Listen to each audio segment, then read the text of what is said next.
It was the coldest winter his small mountain town had seen in years. Snow had piled up along the roads, the wind howled like a lost spirit through the alleyways, and most people stayed indoors, especially after sundown. For Elias, a poor single father raising his 10-year-old daughter Nora, every night felt like a battle between survival and hope. He lived in a crumbling, two-room cottage at the edge of the town. His days were filled with odd jobs, fixing fences, chopping wood, delivering groceries. The little money he made barely kept the lights on and food on the table.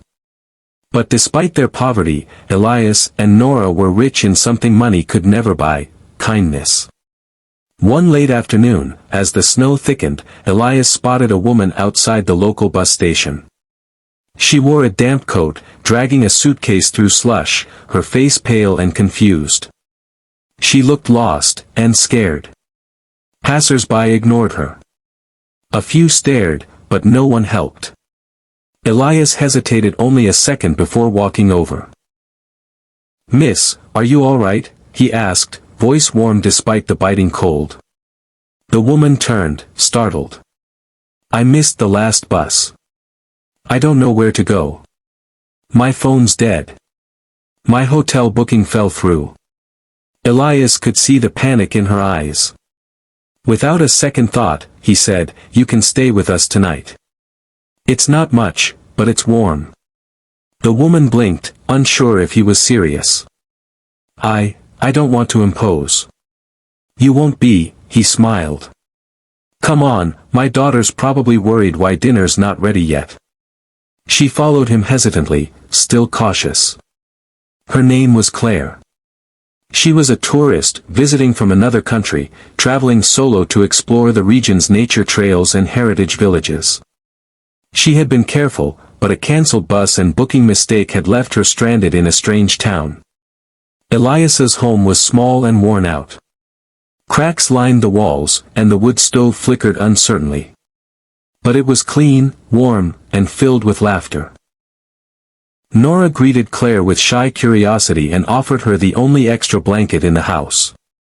That night, Claire watched Elias cook soup with care, help his daughter with homework, and tell bedtime stories using nothing but shadows on the wall. She was quietly amazed. There was no bitterness in this home. No complaints. Only love. As they sat by the stove, Elias told her about his life, how his wife had passed away years ago, how he gave up everything to raise Nora. How every day was a struggle, but one he faced with faith. Claire listened silently, tears welling up. Elias had no idea who she really was. The next morning, she offered him some money as thanks. Elias politely declined. "Kindness shouldn't come with a price tag," he said. "Just get home safe." Claire left that morning, her heart changed. And Elias went back to his routine, unaware of the storm he'd set in motion. 3 weeks later, everything changed. A black SUV pulled up in front of Elias's cottage.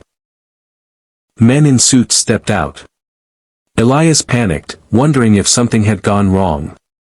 Then, Claire emerged, no longer in a wet coat, but in an elegant dress and coat that screamed wealth and power. "I didn't tell you the truth," she said softly.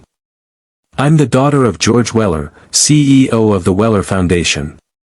I was traveling undercover to understand the kindness of people in the world."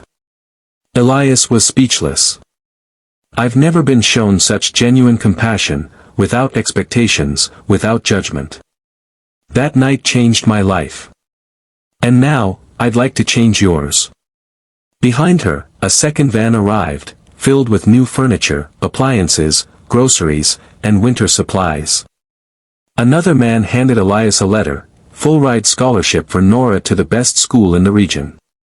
A job offer for Elias as the head of property maintenance at one of the Weller eco-resorts. A key to a newly renovated 3-bedroom home nearby. Elias broke down in tears. Nora hugged Claire, not fully understanding, but knowing their lives had just been transformed. The town buzzed with news. For days, everyone talked about the poor dad who helped a stranger without asking for anything in return, and received everything he'd never dared to dream.